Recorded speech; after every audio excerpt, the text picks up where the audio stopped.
política.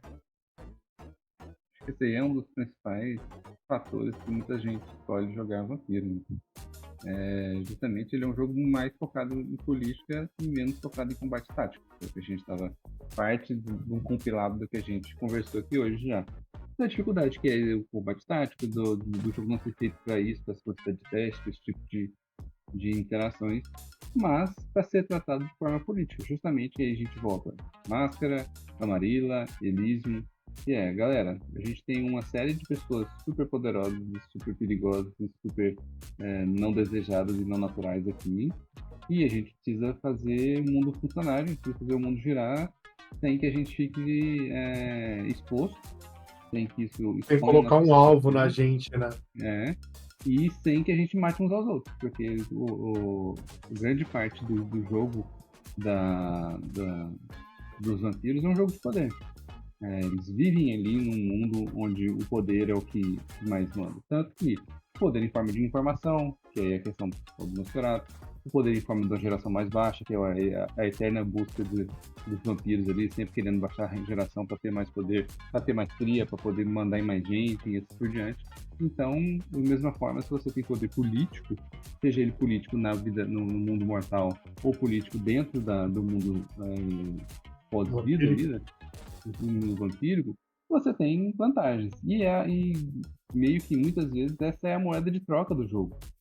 Porque um cara que vive milhares de anos, centenas de anos, se ele não já for naturalmente rico, o cara falhou na vida, tá? Então, não faz nem sentido não existir um vampiro sei lá, o cara comprou uma ação da IBM quando ela foi lançada. E ele tem até hoje essa ação lá. Então, normalmente, esse cara ele vai ser rico por questões financeiras no mundo mortal. Então, o que ele precisa é capital político. Ele precisa de ter domínio sobre os outros, ele precisa de se mostrar mais forte. Todo mundo vampírico gira em torno disso, gira em torno desse capital político e de como que eles vão dominar uns aos outros, como que eles vão fazer com que a A vontade manipulação, deles né?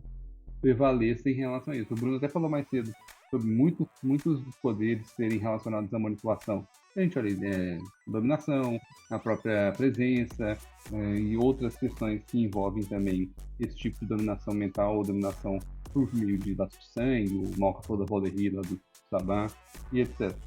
O próprio Tremé também e até a estrutura de clãs gira em torno dessa questão de debate político. Então, eu acho que é um grande ponto positivo do sistema, essa abordagem mais política, porque é o que ele foge normalmente do que a gente espera de um jogo de D&D, por exemplo. Raramente você vai ter um jogo de D&D muito focado em política, em questões de interpretação mais política mesmo, mais focada em relações humanas, em relações de poder, etc. É mais ou menos tipo, aquele cara ali tá atrapalhando na minha fazenda crescer. Então contrata alguém pra matar ele. E aí você vai lá, joga uma cena de combate e resolve o problema. Ou contrata alguém pra ameaçar ele, joga lá uma cena de rola ameaçar e acabou, resolveu o problema.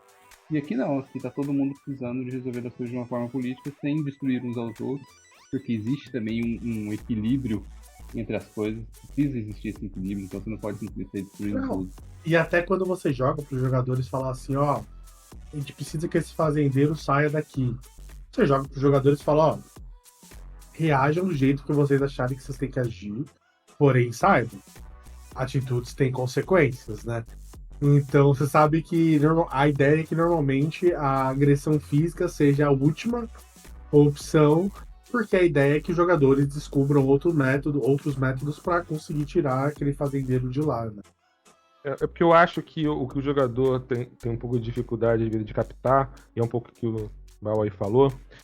O Vampiro à Máscara não é só um jogo de política, não. É um jogo de política com players ali que vão viver pra sempre, cara. Eles têm todo o tempo do mundo pra planejar o que eles quiserem. E pior, isso também age contra eles. Eles vão se arriscar, às vezes, o mínimo possível, né? Então, cara, eles têm todo o tempo do mundo. Um lobisomem mata 20 vampiros, beleza. O vampiro vive 100 anos. Só espera o lobisomem morrer. Não, De velhice. tem uma coisa que eu acho muito legal, que o sistema, a White Wolf em si faz muito bem, que é aquilo de cada manual tem o seu próprio vilão, né? Então, o vampiro, o próprio vilão do vampiro, o vilão próprio do vampiro é o próprio vampiro. Do lobisomem é o próprio lobisomem, do demônio é o próprio demônio, do mago é o próprio mago. Então eu acho legal que a White Wolf ela tem essa. Cada manual ela é fechada em si mesma. Então a própria raça vai ser sempre o próprio antagonista.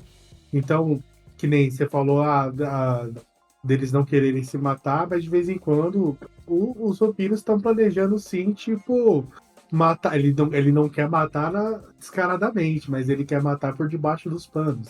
Então ele vai estar tramando pro personagem ou pisar fora da linha, que essa é sempre, né? Tipo, você fazer o cara pisar fora da linha para que a Camarilla tire a proteção dele, porque aí se a Camarilla tirou proteção, meu amigo, a farra acontece. Ou então você vai fazendo de um jeito que você consiga matar aquele personagem, aquele seu inimigo, sem que sem que os olhos retornem para você, né?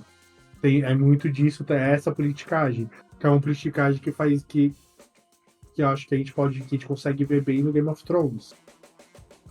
Que é esse tipo de politicagem que tem no Vampira Máscara, né? Aquela de politicagem de falar, ó lá, você ficou enrolando aquela pessoa em vez de ajudar ela, o outro chegou, ofereceu pra ela tá te matando agora, ela tá te apoiando pelas costas porque você ficou ignorando ela. A questão aqui do Vampiro à Máscara, todo mundo é o Corvo de 3 olhos. Sim. Entendeu? A questão toda é essa. Quando eu falo que eu tava narrando pro pessoal, o pessoal é ancião, e eu falei no início que eu tava narrando pra eles a história presente e a história passada, um deles, ele é um toreador e ele é criança, ele foi transformado na época de pré-adolescente. E ele tinha sido Coitado, sequestrado. muito hormônio. Não, naquela treta toda de adolescência eterna, né? Então ele foi sequestrado e foi colocado numa jaula. E ele sempre escutava músicas, uma sinfonia sempre. E o cara aparecia de noite, ficava desenhando, ficava escutando as músicas, ficava compondo. E deixava ele só lá, preso. Aí de dia alguém cuidava dele e assim foi por muito tempo. Até que uma certa... E ele não envelhecia mais, ele não percebia, mas ele não estava envelhecendo, ele já era carniçal. Então ele estava ali preso sem saber. Aí acontece uma revolta. Galera com paus e pedras e foices e arminhos e tochas foram atrás desse lugar. E, lógico, a história background disso era que tinham crianças que estavam sumindo periodicamente e tal, e de repente foram caçar o vampiro. Nenhum refúgio é um refúgio por muito tempo no Vampira Máscara, né? Então foram caçar ele lá. Ele catou esse menino, transformou esse menino e levou esse menino embora. E o cara sempre apontava o seguinte: ele era das artes, ele era refinado, ele era cruel, mas ele era refinado e ele tinha grana. Ele catou esse moleque, sumiu e achou uma caverna. O que ele fazia nessa caverna? Ele deixava esse moleque amarrado no lugar próximo onde o sol batia durante o dia. Então o moleque ia dormir com o sol surgindo perto dele, ele via a luz chegando e acordava com a luz perto. Então assim, ele ficava desesperado. E esse moleque ficou ali vários anos, ele não conseguia contar quantos anos. E o mestre dele se alimentando ele de bicho e se alimentando dele. Ou seja, quebrando máscara, indo contra os preceitos da Camarilla na alta. Até que muitos anos depois, esse moleque viu que essa caverna que eles estavam tava com algumas coisas aglomeradas lá, porque ele ficava sempre amarrado. Então tinha roupa, tinha objetos de valor, tinha um monte de coisa. E de repente o cara aparece lá com a mocinha, uma mocinha loirinha lá pra cuidar dele. E aí ele para de ficar amarrado, ela vai cuidando dele. Que agora ele se alimenta dela, pro mestre se alimentar dele. E depois de um tempo, o mestre cata ele e vai pra uma cidade. E já vão pra casa do prefeito. Aí já entra o mestre e ele pra casa do prefeito. Ele já dominou tudo. Todo mundo trabalha pra ele. Ele já recebe visitas periódicas de gente importante. E já começa a subir. Então isso aí você vê...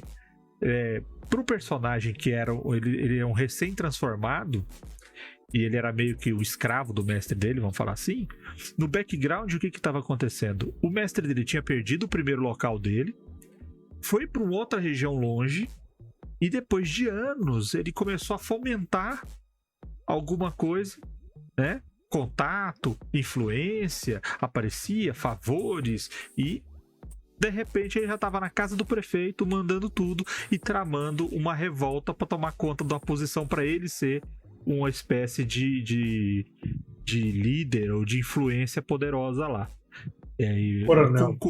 coronelzão, saca? Concomitantemente com isso, o que acontece é que ele era da Camarilla, só que ele quebrava a máscara.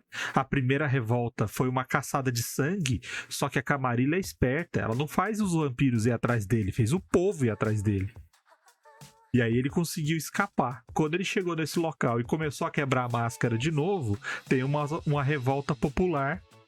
E a revolta popular com ação militar incendiou a casa dele e ele acaba morrendo. Ou seja, a Camarilla agiu dentro da política, fomentando essa revolta para matar o cara sem quebrar a máscara. Então, assim, são coisas que dão para fazer e é só para ver o ambiente político que você pode trabalhar, na grandiosidade do que você pode fazer. E tem algo que nessa nova versão que dá para você fazer bastante. Eles inclusive citam que são as forças especiais. Então você tem a CIA, existe uma divisão da CIA que caça, que fica procurando indícios das criaturas sobrenaturais. Então ele fala que você tem forças-tarefas de vários países trabalhando em conjunto para fazer essa caça. Então você pode muito bem fazer que um dia a casa de um dos personagens foi invadida pela polícia militar, sabe? Que na verdade é uma força-tarefa relacionada a alguma outra coisa, e eles sabem que ele é um vampiro.